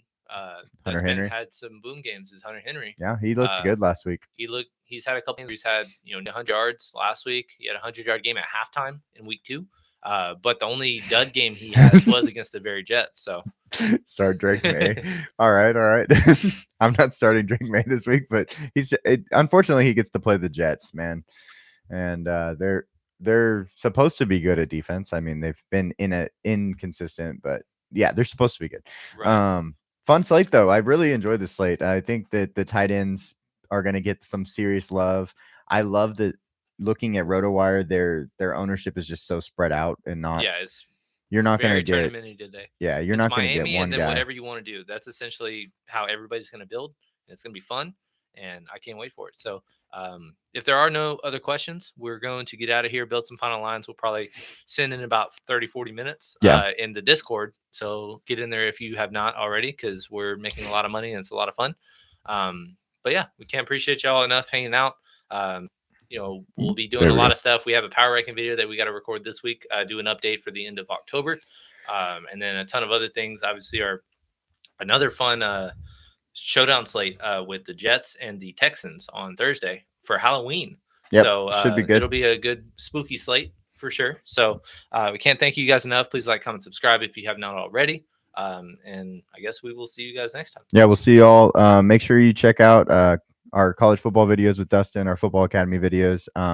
We're going to be doing, I want to keep mentioning this because it's going to happen. It's going to come up on us, but we're going to be doing confidence picks for college football when the bowl games come out. So bowl game confidence picks. We're going to be doing playoff prediction and for both NFL and NCAA. So we'll be making those leagues and be sending it out in the Discord. So if you're in the Discord, you're capable of joining them and possibly trying to figure out how to put them into our descriptions. Right. So, but we appreciate y'all hanging out with us, and we'll see you on the next one. Yep. See y'all on the Discord.